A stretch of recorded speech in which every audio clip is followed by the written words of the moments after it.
അതുകൊണ്ട് എൻ്റെ പ്രിയപ്പെട്ട പെങ്ങള് തൗബ ചെയ്യണേ മോള്. പാപങ്ങൾ ചുമന്നുകൊണ്ട് നടക്കരുത്. ഒരുപാട് പാപം ചെയ്തവരാ. ഭർത്താവിനെ വഞ്ചിച്ചവരുണ്ടല്ലോ, മാതാപിതാക്കളെ പറ്റിച്ചവരുണ്ടല്ലോ, കള്ളു കുടിക്കുന്നവർ, കഞ്ചാവടിക്കുന്നവർ, ലഹരി പദാർത്ഥങ്ങൾ ഉപയോഗിക്കുന്നവർ, ഒരുപാട് പാപം ചെയ്തവരുണ്ടല്ലോ. ഒരുപാട് പാപങ്ങൾ ചെയ്തു. എനിക്ക് പുറത്തു തരണേ അല്ലാ എന്നാരെങ്കിലും അല്ലാഹുവോട് തൗബ ചെയ്താൽ അല്ലാഹു തരുന്ന പ്രതിഫലം എന്തെന്നറിയോ? അല്ലാഹുവേ, ആകാശ ലോകത്തുള്ള മലക്കുകൾ മുഴുവനും അല്ലാഹുവേ നിന്റെ ദുആയിക്ക് ആമീൻ പറയുകയാണ്. ഈ മജ്ലിസിലിരുന്ന് കൊണ്ട് തൗബ ചെയ്യുമ്പോ അല്ലാഹുവിന്റെ മലക്കുകൾ നിന്റെ ദുആയിക്ക് ആമീൻ പറയുകയാണ്. എന്നിട്ട് മലക്കുകൾ പറയുന്നു, അല്ലാഹ് ഇവന്റെ പാപം പൊറുക്കണം റബ്ബേ, ഈ പെണ്ണിന്റെ പാപങ്ങൾ മുഴുവനും നീ പുറത്തു കൊടുക്കണം തമ്പുരാനെ. പറയുന്നത് ഇമാമല്ല, പ്രവാചകനല്ല, തങ്ങളല്ല, വലിയല്ല, നബിയല്ല. അല്ലാഹുവിന്റെ മലക്കുകൾ അല്ലാഹുവിനോട് പറയുന്നു, ഇവന്റെ പാപങ്ങൾ മുഴുവനും പുറത്തു കൊടുക്കണം തമ്പുരാനെ. അതുകൊണ്ട് എൻ്റെ പ്രിയപ്പെട്ട സഹോദരങ്ങളെ, മരിക്കുന്നതിന് മുമ്പ് തൗബ ചെയ്യണം. തൗബ ചെയ്തിട്ട് വേണം മരിക്കാൻ. തൗബ ചെയ്താൽ അല്ലാഹു തരുന്ന പ്രതിഫലം എന്താ? തൗബ ചെയ്യുന്നവർ പള്ളി കെട്ടിക്കൊടുത്തവന്റെ പ്രതിഫലമല്ല, ഹജ്ജ് ചെയ്തവന്റെ പ്രതിഫലമല്ല, നോമ്പ് പിടിക്കുന്നവന്റെ പ്രതിഫലമല്ല, സദക്ക കൊടുക്കുന്നവന്റെ പ്രതിഫലമല്ല. ജീവിതത്തിൽ വന്ന ഒരു തെറ്റ് അല്ലാഹുവിനോട് ഏറ്റുപറഞ്ഞിട്ട് തൗബ, അല്ലാഹുവിനോട് ഏറ്റുപറഞ്ഞിട്ട് തൗബ ചെയ്താൽ ആ തൗബ ചെയ്യുന്നവൻ അല്ലാഹു കൊടുക്കുന്ന ഒരു പ്രതിഫലം ഞാൻ പറഞ്ഞു തരാം. അല്ലാഹു നമുക്ക് ഈമാൻ നൽകുമാറാകട്ടെ. അല്ലാഹു ഈമാൻ നൽകുമാറാകട്ടെ. ഈ സദസ്സിലിരിക്കുന്ന ഏതെങ്കിലും ഒരു മനുഷ്യൻ കള്ളു കുടിച്ചു, അല്ലാഹു കാക്കുമാറാകട്ടെ. അല്ലാഹു കാക്കുമാറാകട്ടെ. ഇപ്പൊ ആരെങ്കിലും കള്ളു കുടിക്കോ? ഇപ്പൊ ആരെങ്കിലും കള്ളു കുടിക്കോ? നിങ്ങൾ എന്താ വെടി കൊണ്ടതുപോലെ ഇരിക്കണം? പറ മനുഷ്യന്മാരെ, കള്ളു കുടിക്കോ? ഇപ്പൊ ആരും കള്ളു കുടിക്കത്തില്ല, കഞ്ചാവ് അടിക്കുന്നില്ല. കള്ളക്ക് പാർക്കാപ്പാ, അല്ല കഞ്ചാവിന്റെ കാലവാ. അല്ലാഹു ആലം. ഞാന് ഉറൂസിന് പോയി, ഇപ്പോ ഏർവാടിയിൽ ഉറൂസിന് പോയി. ഒരു ചെറുപ്പക്കാരിയായ സഹോദരി എന്നെ കണ്ടപ്പോൾ ഓടി വന്നിട്ട് പറഞ്ഞു, സിറാജ് ഉസ്താദെ, എൻ്റെ മോന് വേണ്ടി ദുആ ചെയ്യണം, എൻ്റെ മകന് വേണ്ടി ദുആ ചെയ്യണം. ആ സഹോദരി പറയുകയാ, അവൻ്റെ സ്വഭാവത്തിലൊരു മാറ്റം കണ്ടു. ഏർവാടിയിൽ കൊണ്ടുവന്നു. ഇവിടെ കൊണ്ടുവന്നപ്പോഴാണ് അറിയുന്നത് അവൻ MDMA അടിച്ചുകൊണ്ടിരുന്നേന്ന്. അല്ലാഹുവേ, ഒരു സ്വീഡിൻ്റെ സ്വപ്നമായിരുന്നടോ. ഒരു വാപ്പയും ഉമ്മയും എന്തെല്ലാം കഷ്ടപ്പെട്ട് എന്തെല്ലാം പ്രതീക്ഷയോടുകൂടി ആ മക്കളെ വളർത്തുന്നത്. പിന്നെ മക്കളെ കുറ്റം പറഞ്ഞിട്ട് കാര്യമില്ല. എല്ലാവരുടെ ആഗ്രഹം മക്കൾ നന്നാകണമെന്ന. അല്ലാഹു നമ്മുടെ മക്കളെ നന്നാക്കി തരുമാറാകട്ടെ. വെറുതെ നന്നാകോ? വെറുതെ നന്നാകോ? ഉദ്ഘാടകനായ തങ്ങളും പറഞ്ഞത്, മക്കളെ വെറുതെ നന്നാക്കാൻ പറ്റത്തില്ല. മക്കൾ നന്നാകണമെങ്കിൽ ഉമ്മയും ബാപ്പയും ദുആ ചെയ്യണം മക്കൾ നന്നാകാൻ. ഒരു മാതാവും പിതാവും തൻ്റെ മക്കൾ നന്നാകുന്നതിന് വേണ്ടി ദുആ ചെയ്യണം. മക്കളെ നല്ല സ്കൂളിൽ കൊണ്ട് പഠിക്കാൻ ചേർത്താൽ മാത്രം പോരാ. മക്കൾ പോകുന്നുണ്ടോ, പഠിക്കുന്നുണ്ടോ, കൂട്ടുകാരാരാ, എല്ലാ കാര്യങ്ങളും മാതാവും പിതാവും അറിഞ്ഞിരിക്കണം. വണ്ടി കയറ്റി വിട്ടാൽ മാത്രം പോരാ. മക്കളുടെ കൂട്ടുകാരാരാണെന്നറിയണം. ഇവരെല്ലാ ദിവസവും സ്കൂളിൽ പോകുന്നുണ്ടോ എന്നറിയണം. മക്കളെ കുറിച്ച് പഠിക്കണം നിങ്ങൾ. 3 മക്കൾ നന്നാകാനുള്ള മൂന്നാമത്തെ വഴി മക്കളോട് പറഞ്ഞു കൊടുക്കണം. അല്ലാഹുവിൻ്റെ റസൂൽ സല്ലല്ലാഹു അലൈഹി വസല്ലമ തങ്ങൾ പറഞ്ഞിട്ടുണ്ട്, ഒരു തുള്ളി കള്ള് തൊണ്ടയ്ക്ക് താഴെ വീണാൽ അവൻ സ്വർഗത്തിൽ കയറൂല. അവനോട് പറഞ്ഞു കൊടുക്കണം.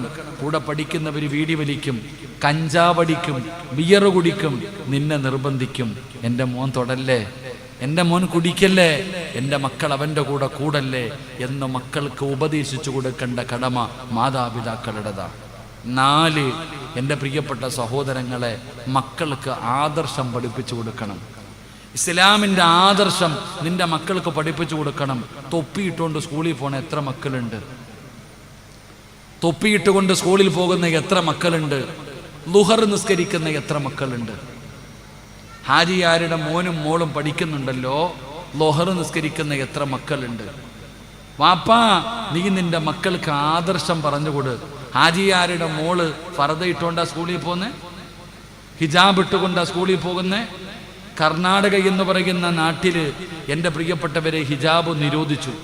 ഹിജാബ് ഇട്ടുകൊണ്ട് കോളേജിൽ വരാൻ പാടില്ല എന്ന് പറഞ്ഞപ്പോൾ ചില വാപ്പായും ഉമ്മായും മക്കളോട് പറഞ്ഞു ഹിജാബ് ഊരി ഇട്ടിട്ട് പഠിക്കാൻ പൊക്കോളാൻ, ഹിജാബ് ഊരി ഇട്ടിട്ട് പഠിക്കാൻ പൊക്കോളാൻ കയറ്റിവിട്ടു.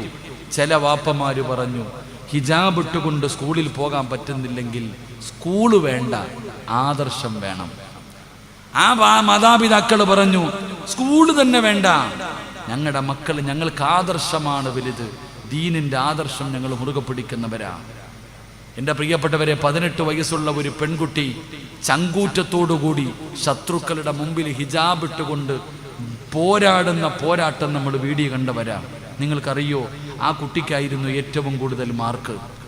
എടോ, നമ്മൾ പറയുന്നത്, നമ്മൾ മനസ്സിലാക്കേണ്ട ഒരു കാര്യം, ആദർശം മുറുകെ പിടിച്ചാൽ അള്ളാഹു നമുക്ക് വിജയം തരും. ആദർശം മുറുകെ പിടിച്ചാൽ അള്ളാഹു നമുക്ക് വിജയം തരും. ഹിജാബ് നിരോധിച്ച നാട്ടിലാ ഹിജാബ് ഇട്ടുകൊണ്ടൊരു പെണ്ണ് സത്യപ്രതിജ്ഞ ചെയ്തത്. അള്ളാഹു നമുക്ക് ഈമാൻ നൽകുമാറാകട്ടെ, അള്ളാഹു നമുക്ക് ഈമാൻ നൽകുമാറാകട്ടെ. അതുകൊണ്ട് എൻ്റെ പ്രിയപ്പെട്ട സഹോദരങ്ങളെ, സഹോദരിമാരെ, ഞാൻ പറയുന്നത്, ഞാൻ നിങ്ങളോട് ഓർമ്മപ്പെടുത്തുന്നത്, തൗബ ചെയ്യണം. നമുക്ക് തൗബ ചെയ്യേണ്ടത് എങ്ങനെയാണെന്ന് ഞാൻ പറഞ്ഞു തരാം. തൗബ ചെയ്യുന്നവൻ അല്ല തരുന്ന പ്രതിഫലവും ഞാൻ പറഞ്ഞു തരാം. എന്നിട്ട് നമുക്ക് ദുആ ചെയ്തു പിരിയാം. അള്ളാഹു ഭാഗ്യം തരുമാറാകട്ടെ. എൻ്റെ പ്രിയപ്പെട്ട സഹോദരങ്ങളെ, തെറ്റ് ചെയ്താൽ അപ്പം തന്നെ അസ്തഗ്ഫിറുല്ലാഹ്, കരഞ്ഞ് ദുആ ചെയ്തില്ലെങ്കിലും ഒരു പാപം ചെയ്തു കഴിഞ്ഞാൽ അസ്തഗ്ഫിറുല്ലാഹ് പറയണം. ആ അസ്തഗ്ഫിറുല്ലാഹ് മതി നിന്റെ പാപം പൊറുക്കാൻ. അതൊരു വലിയ തൗബയാ. അള്ളാഹു നമുക്ക് അസ്തഗ്ഫിറുല്ലാഹ് പറയാൻ ഭാഗ്യം തരുമാറാകട്ടെ. നബിതങ്ങൾ പറഞ്ഞു, ഒരു ദിവസം 70 പ്രാവശ്യം അസ്തഗ്ഫിറുല്ലാഹ് പറയണം. എത്ര വട്ടം? എത്ര വട്ടം? ഉറക്കെ പറ, എത്ര വട്ടം? ഒരു ദിവസം 70 പ്രാവശ്യം. അനസ് ഇബ്നു മാലിക് റളിയല്ലാഹു തആല അൻഹു നിവേദനം ചെയ്യുന്ന ഹദീസ്. നബിതങ്ങൾ പറഞ്ഞു 70 വട്ടം അസ്തഗ്ഫിറുല്ലാഹ് പറയണം. അപ്പൊ ചോദിച്ചു, എന്താ നബിയെ 70ന്റെ പ്രത്യേകത? എന്താണ് 70ന്റെ പ്രത്യേകത? ഏതെങ്കിലും ഒരു മനുഷ്യൻ ഒരു ദിവസം 70 പ്രാവശ്യം ഇസ്തിഗ്ഫാർ പറഞ്ഞാൽ അവൻ അന്ന് ചെയ്ത 700 പാപം അള്ളാഹു പുറത്തു കൊടുക്കുമെന്ന് നബിയനാ റസൂലുള്ളാഹി. 70ന് 700, 70ന് 700 പാപം അള്ളാഹു പുറത്തു തരികയാ.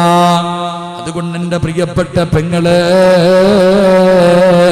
തൗബ ചെയ്യണേ മോളെ. പാപങ്ങൾ ചുമന്നുകൊണ്ട് നടക്കരുത്. ഒരുപാട് പാപം ചെയ്തവരാ. ഭർത്താവിനെ വഞ്ചിച്ചവരുണ്ടല്ലോ, മാതാപിതാക്കളെ പറ്റിച്ചവരുണ്ടല്ലോ, കള്ള് കുടിക്കുന്നവർ, കഞ്ചാവടിക്കുന്നവർ, ലഹരി പദാർത്ഥങ്ങൾ ഉപയോഗിക്കുന്നവർ, ഒരുപാട് പാപം ചെയ്തവരുണ്ടല്ലോ. ഒരുപാട് പാപങ്ങൾ ചെയ്തു.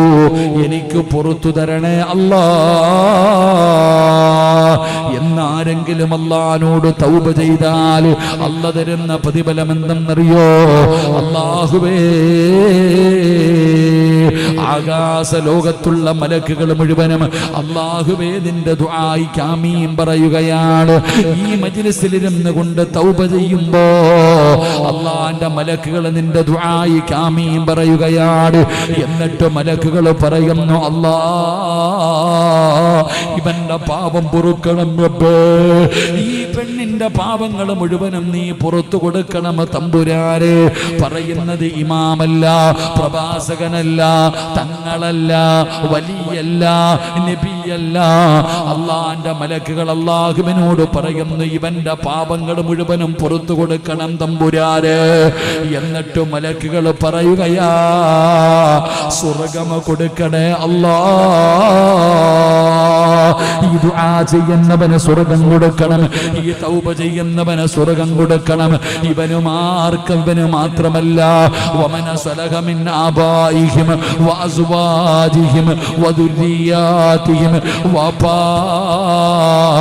ഇന്നിവിടെ ഇരുന്ന് കൊണ്ട് നീ ദുആ ചെയ്താൽ അല്ലാഹുവിന്റെ മലക്കുകൾ അല്ലാഹുവിനോട് പറയുകയാണ്, ഇവന് പുറത്തു കൊടുക്കണം തമ്പുരാന്, ഈ പെണ്ണിന് പുറത്തു കൊടുക്കണം തമ്പുരാന്, ഈ പെണ്ണിന് സ്വർഗ്ഗം സ്വർഗം കൊടുക്കണം തമ്പുരാനെ. അല്ലാഹുവിന്റെ മലക്കുകൾ അല്ലാഹുവിനോട് പറയുകയാണ്, ഇവന് സ്വർഗം കൊടുക്കണമല്ലാ. ഇവന് മാത്രമല്ല, ഇവന് മാത്രം കൊടുത്താ പോരാ. വമന സലഹമിൻ ആബായിഹിം, ഇവന്റെ വാപ്പയുണ്ടല്ലോ, ഇവന് ജന്മം കൊടുത്ത പിതാവുണ്ടല്ലോ, ഇവന് വേണ്ടി ആയുസ് മാറ്റിവെച്ച ഇവന്റെ വാപ്പയുണ്ടല്ലോ. അല്ലാഹുവേ, 9.5 മാസക്കാല ഗർഭം ചുമന്ന മരണവേദനയുടെ വേദനയെന്നത് പ്രസവിച്ച ഇവന്റെ പ്രിയപ്പെട്ട മാതാവ്, അവന്റെ ഉമ്മയ്ക്ക് സ്വർഗം കൊടുക്കണേ തമ്പുരാനോ. അല്ലാഹുവേ, നിന്റെ വാപ്പയ്ക്ക് സ്വർഗം കിട്ടാൻ, നിന്റെ ഉമ്മയ്ക്ക് സ്വർഗം കിട്ടാൻ അല്ലാഹുവിന്റെ മലക്കുകൾ ദുആ ചെയ്യുകയാണ്. അവര് പറയുന്നു, നാഥാ,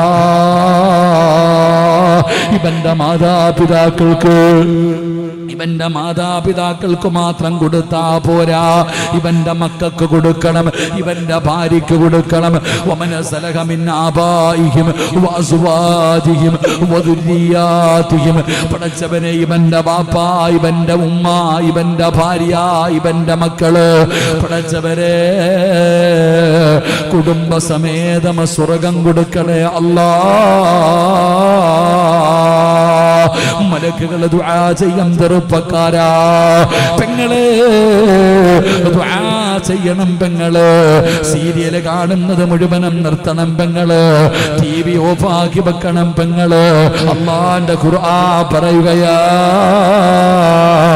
തൗബ ചെയ്യുന്നവര്, പശ്ചാത്തപിച്ച് മടങ്ങുന്നവര് അല്ലാഹുവിന് വല്ലാത്ത ഇഷ്ടമാണെന്ന് മഹാനായ നബി മുഹമ്മദ് മുസ്തഫ സല്ലല്ലാഹു അലൈഹി വസല്ലമ തങ്ങൾ പറയുമ്പോ, എങ്ങനെയാ ചെറുപ്പക്കാരാ ഓരോ പാപങ്ങളും അല്ലാഹുവിനോട് എണ്ണി എണ്ണി പറയണമടാ.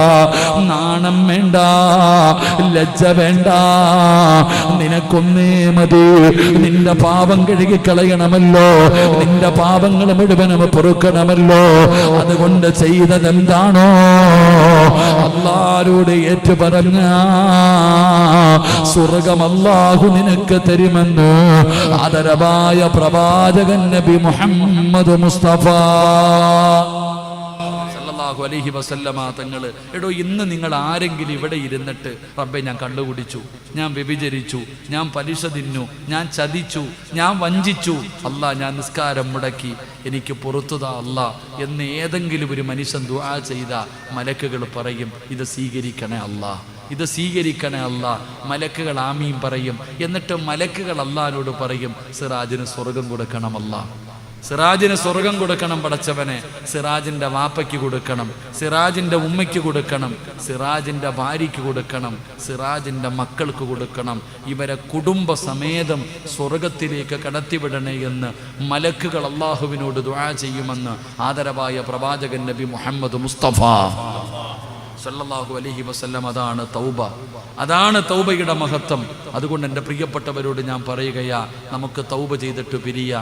നല്ല മഴയൊക്കെ പെയ്ത്, എൻ്റെ പ്രിയപ്പെട്ട സഹോദരങ്ങളെ, ദുആയിക്ക് ഇജാബത്തുള്ളൊരു മജ്ലിസാണിത്.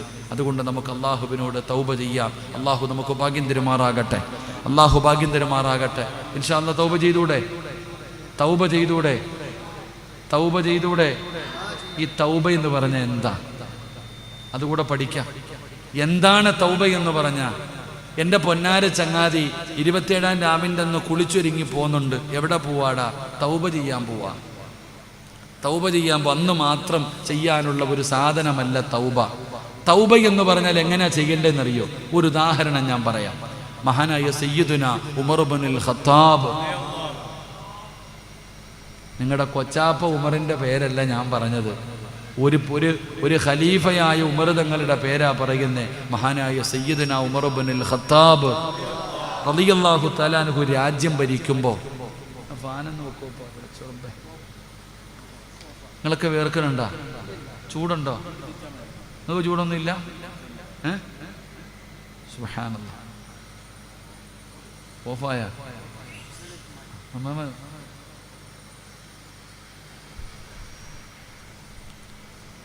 ഉമർ ഇബ്നുൽ ഖത്താബ് റളിയല്ലാഹു തആല അൻഹു രാത്രി ഇറങ്ങി നടക്കും.